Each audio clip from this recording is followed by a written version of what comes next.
Vamos a dar la palabra a nuestra querida embajadora, María de la Paz Donoso.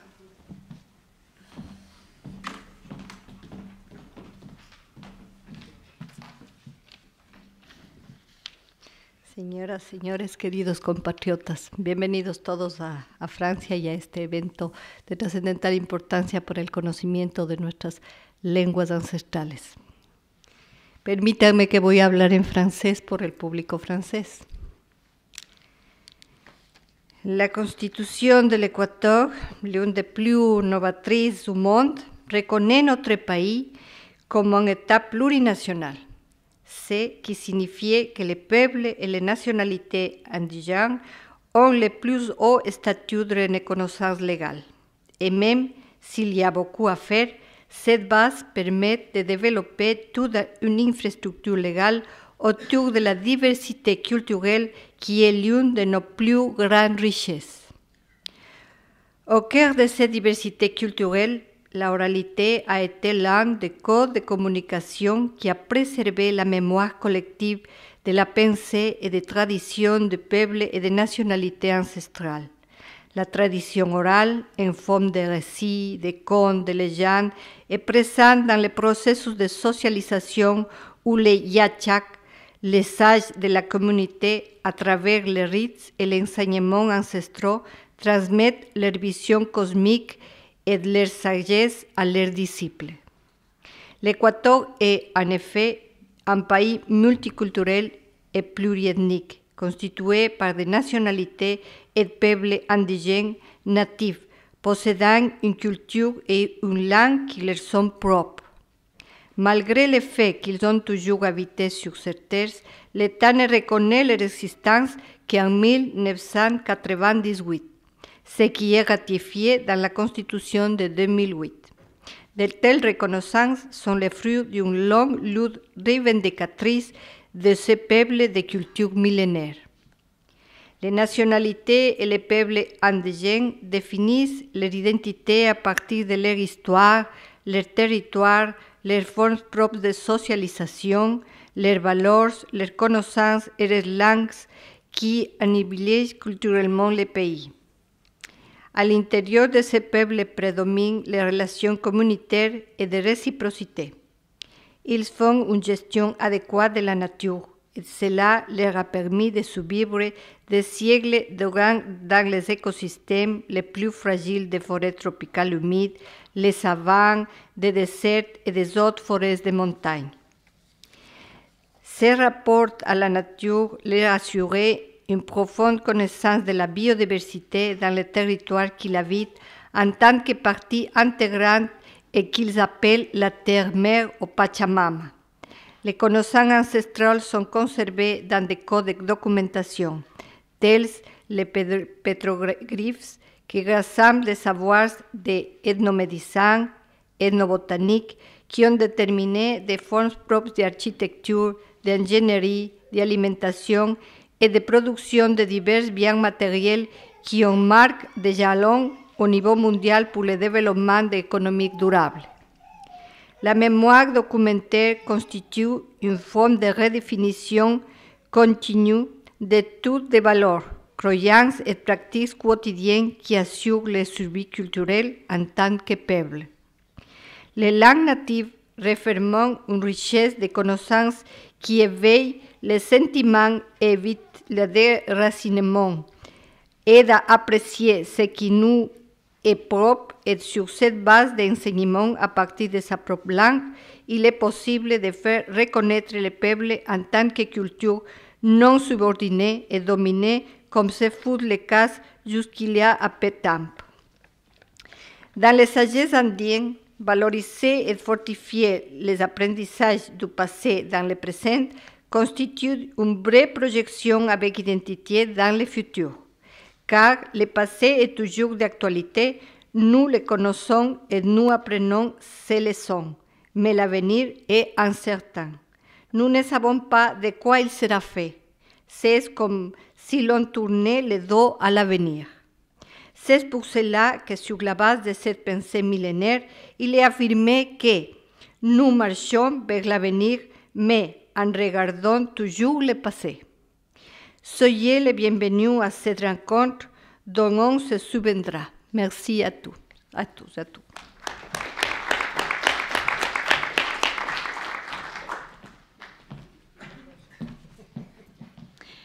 Nous donnons maintenant la parole à l'attaché culturel Jorge Luis Serrano.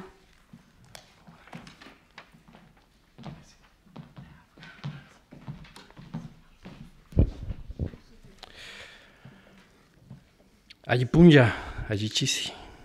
Ñuka chayarkani Pariscaman, ñuka kani Cuencamanta, ñuka causani Parispi. Bonjour, je viens de dire très simplement, j'habite à Paris, je suis de Cuenca, Équateur. Mon grand-père parlait couramment le quichua. Mon père possédait un grand vocabulaire, mais déjà il ne le parlait pas. Je connais à peine 2 ou 3 mots. Et je mentionne cela pour illustrer la relation entre les hispanophones métis comme moi et le peuple et les nationalités quichuablantes de l'Équateur. La rencontre qui commence aujourd'hui nous permettra précisément de réfléchir sur la relation entre les langues quichua, l'espagnol et le français.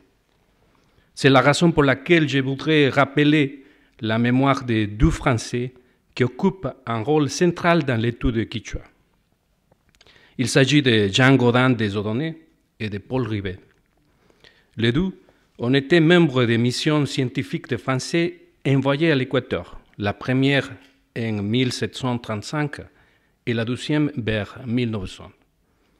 Jean Gaudin a eu une vie très dure. Alors que les autres membres de l'expédition rentrent en France, Gaudin des Odonais reste sur place et devient professeur d'astronomie et de sciences naturelles au Collège de Quito en 1739. À la même époque, il commence à s'intéresser aux langues indigènes ainsi que la flore de l'Équateur.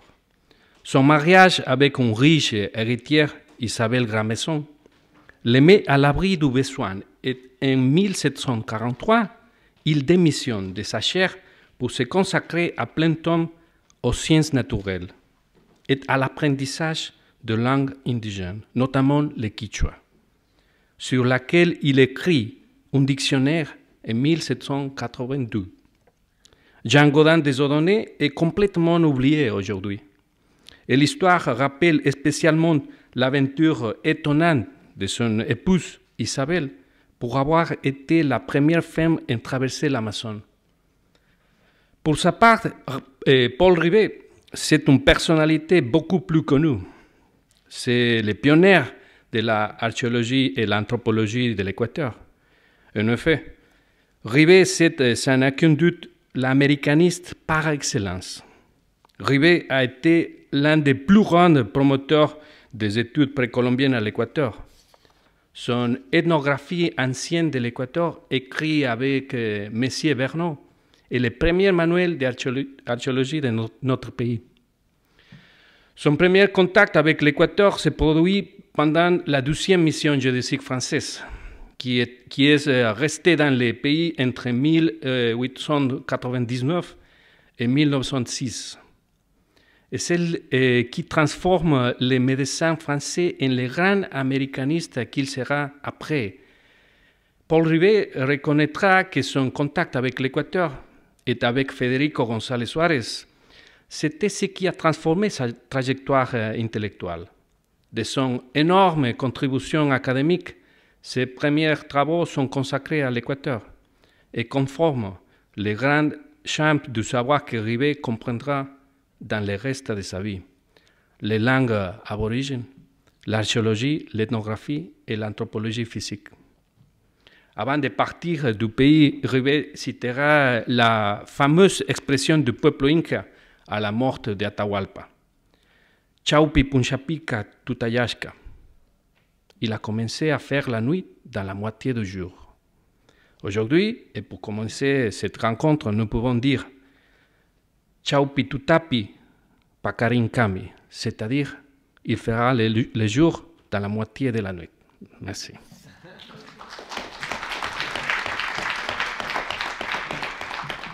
je excuse Galo Mora Vit, ambassadeur de l'Équateur à l'UNESCO. Il a malheureusement eu un problème de santé, ce qui l'empêche d'être aujourd'hui parmi nous. Donc je laisse maintenant la parole à Ramiro Noriega.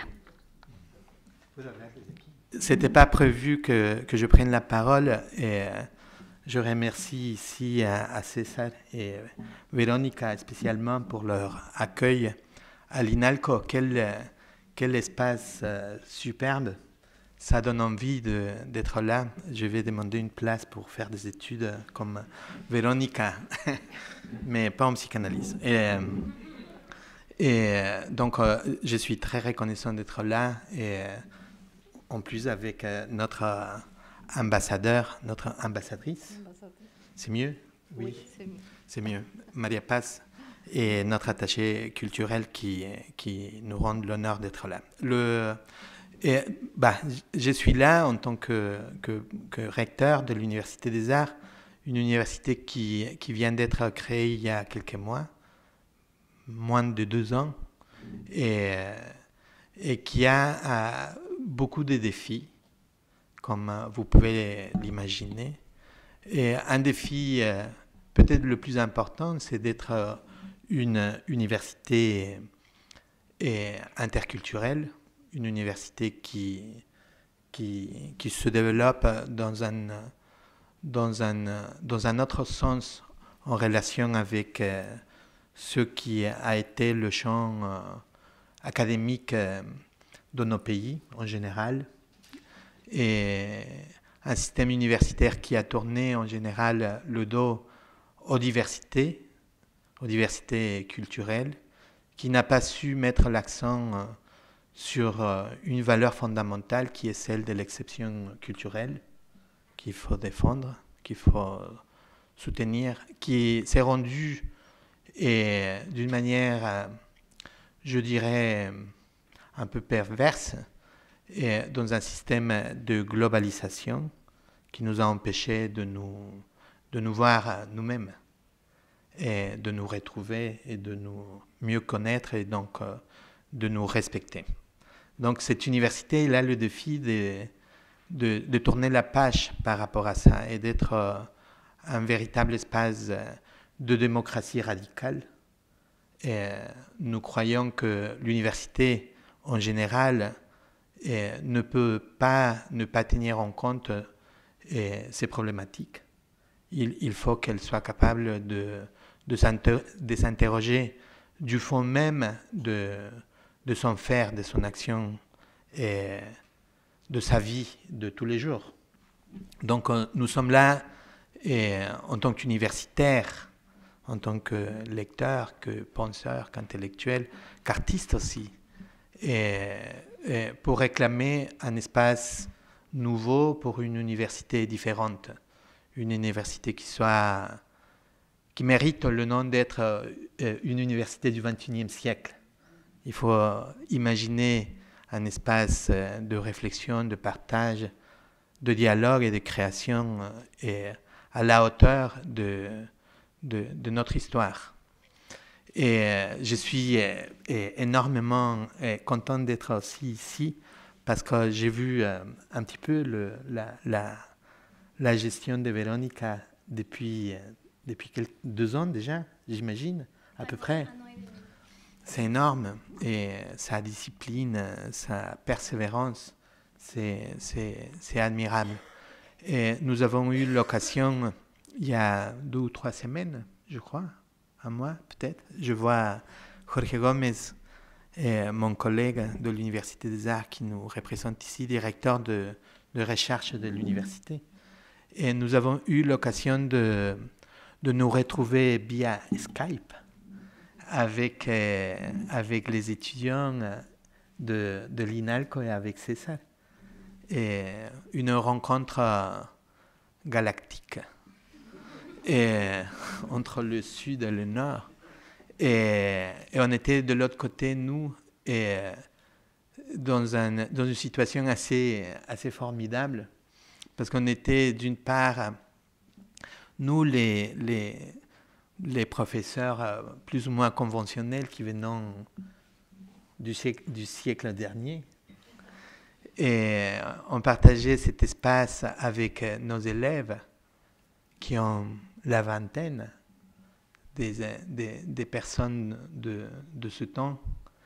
Et on était accompagné d'un groupe de femmes de Canelos, d'une population en Amazonie, à Pastas, à la province de Pastas. Et on a fait entre nous tous un mélange vital et réjouissant qui a duré deux heures à peu près. Et on a parlé, on a dansé, on a chanté. Et je pense que c'est de cela qu'il s'agit, vraiment, de réclamer la possibilité de partager tous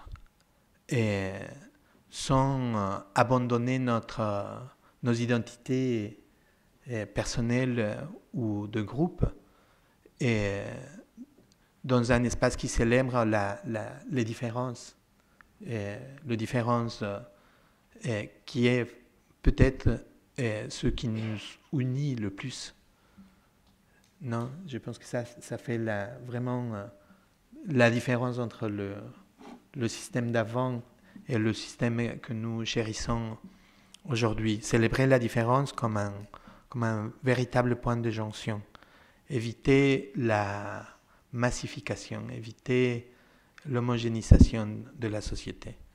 Et l'Équateur est un pays qui représente tout ça. Donc, c'était juste pour vous remercier et revendiquer un espace de critique et de recherche pour l'université d'aujourd'hui, qui a l'énorme responsabilité de soutenir la résistance culturelle.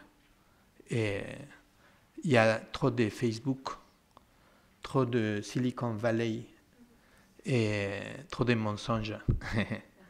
et il faut arrêter tout ça. Et la seule manière d'éviter tout ça, c'est en nous retrouvant le plus possible et le plus joyeusement. Donc, merci beaucoup à l'INALCO et aux organisateurs.